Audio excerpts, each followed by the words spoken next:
بسم اللہ الرحمن الرحیم، السلام علیکم۔ آج میں حفیظ الرحمان صاحب کی یہ ٹوپی پہن کے کر رہا ہوں، اور اگر آپ دیکھیں تو اینک شینک کی وجہ سے میں حافظ صاحب کا پرا ہی لگ رہا ہوں۔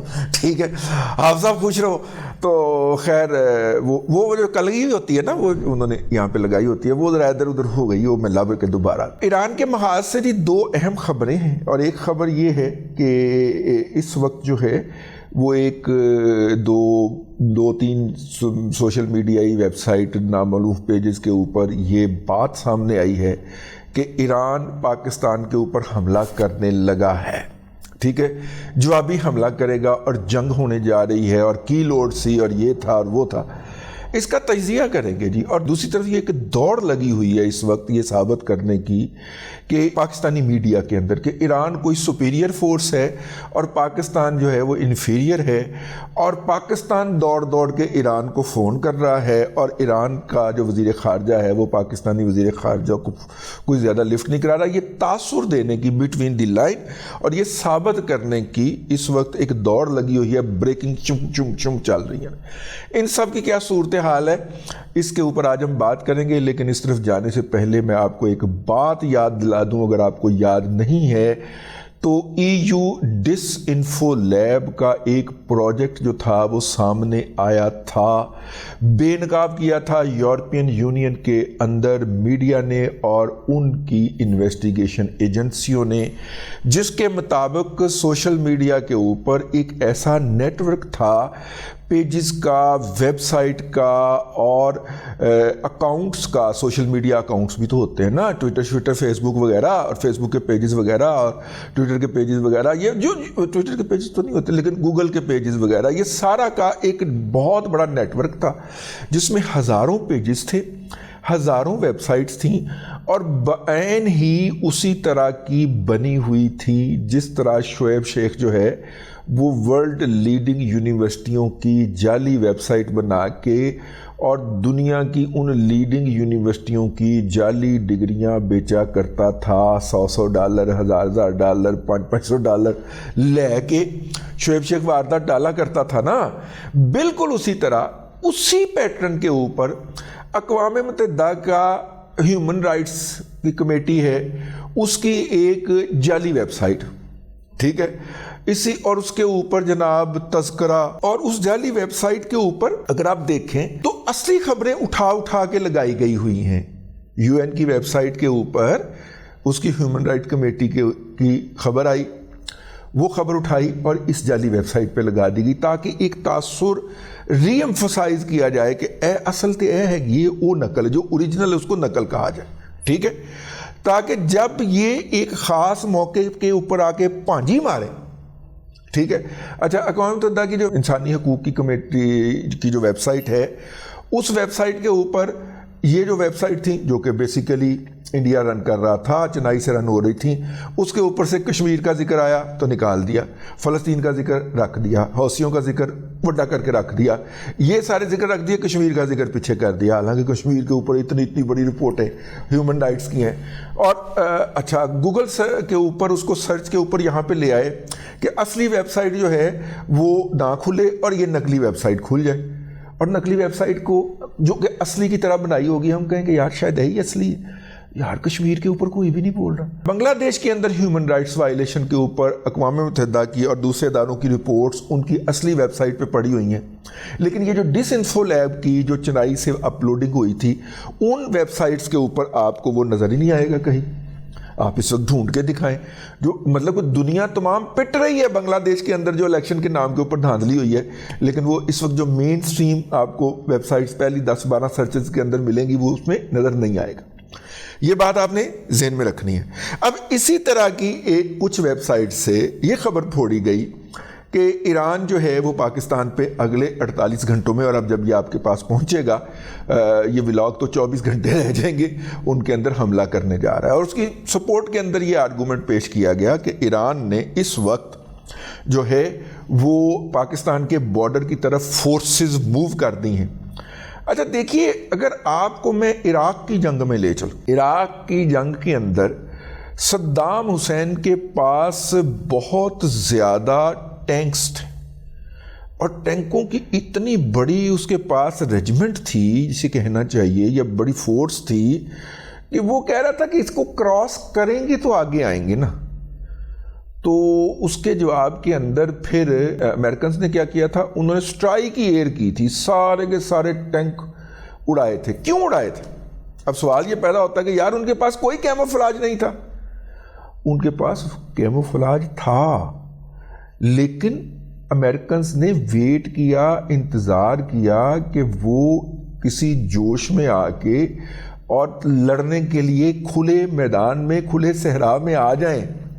صحرا میں کوئی درخت نہیں ہوتا, صحرا میں کوئی سایہ نہیں ہوتا, ٹھیک ہے, اس کے اندر کیموفلاج نہیں کیا جا سکتا. فصلوں کے اندر, درختوں کے اندر, جنگلوں کے اندر کیموفلاج ہو سکتا ہے, صحرا میں نہیں ہو سکتا. تو پھر جب وہ ان کے ریڈارز کے مطابق وہ آ گئے تو پھر انہوں نے تاک کے ایک ایک ٹینک تباہ کیا. ٹھیک ہے, پاکستان اور ایران کا جو بارڈر ہے وہاں پہ سرسبز علاقہ نہیں ہے, درخت چھوٹے چھوٹے ہیں, مطلب ان درختوں کے نہ ہونے کے باعث وہاں پہ کوئی چھپنے کی جگہ نہیں ہے. زمین کھودنی پڑے گی, ایک ٹینک کو کیموفلاج کرنے کے لیے بڑی لاگت ہو جائے گی, ایک توپ کو کھڑا کرنے کے لیے, ایک میزائل بیٹری کے ٹرک کھڑے کرنے کے لیے بہت بڑا کیموفلاج کرنا پڑے گا. ایران اور اس کی پاسداران انقلاب, ایران کی فوج الگ, پاسداران انقلاب الگ, یہ ان کو بہت زیادہ لاگت چاہیے ہوگی. اور یہ بڑے ٹڈوں والے جو ہیں, پنیر کھا کھا کے وڈے ٹڈ پہ ہو گئے ہوئے نے ایرانی فوجیاں دے, ان سے نہیں سنبھالا جانا, ان سے اتنی لاگت نہیں ہو سکتی, ان سے اتنی محنت نہیں ہو سکتی, اور نہ ان کے پاس اتنے اکوپمنٹ ہیں کہ وہ جا کے 1800-1900 جناب کھڈے کھودیں اور ان کے اندر ٹینک دفن کر کے اور اس کے اوپر ریت ڈال کے تو اس کو کیموفلاج کریں. نہیں ہو سکتا بھائی جان. اور پھر خاص طور پہ جب آئسا ریڈار لگے ہوں پاکستان کے JF تھنڈر کے اوپر, اور وہ 90 بارڈر پہ اڑتا ہوا 90 کلومیٹر, 120 کلومیٹر, 180 کلومیٹر تک دیکھ سکے, اور زمین پہ چلتی ہوئی کیڑی کے بازو تک گن سکے, اتنا سینسٹیو ہو اس کے پاس, اور اوپر سے اپنا پاک سیٹ زندہ باد سیٹلائٹ کے ذریعے بھی, وہ پائن نہیں ہو سکتا. ٹھیک ہے نا. صحرا کی جنگ جو ہوتی ہے, اگر آپ نے اس کی سائنس سمجھنی ہے تو آپ امریکہ کی صدام کے ساتھ جو جنگ تھی اس کا ذرا مطالعہ کر لیجئے, آپ کو پتہ چل جائے گا.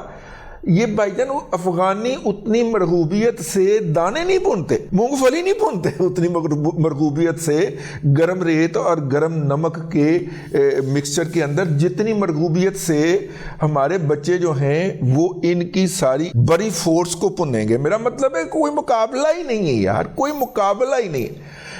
پاکستان کا اور ایران کا ایگزیکٹلی فائر پاور کے اندر وہی مقابلہ ہے جو امریکہ اور صدام کا تھا, ٹھیک ہے, یا اس وقت کے عراق کا تھا. ایگزیکٹلی وہی مقابلہ ہے.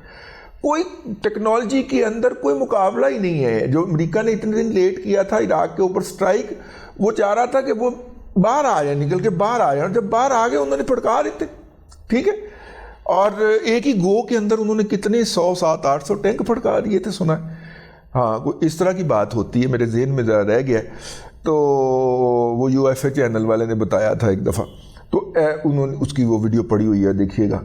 تو بہرحال یہ جو ہے اس وقت یہ خبر پھیلائی جا رہی ہے کہ وہاں پہ انہوں نے فورسز کی ڈپلائمنٹ شروع کر دی ہے پاکستان کے بارڈر کے ساتھ ساتھ. 900 کلومیٹر پاکستان کا بارڈر ایران کے ساتھ لگتا ہے, تو اس کے ساتھ ساتھ انہوں نے خاص طور پہ یہ جو علاقہ ہے پنجگور کا, جو کہ تقریباً درمیان میں پڑتا ہے, جہاں سے ایران بہت اندر آیا ہوا ہے پاکستان کے, وہاں پہ انہوں نے جناب ڈپلائمنٹ کھڑی کر دی ہے.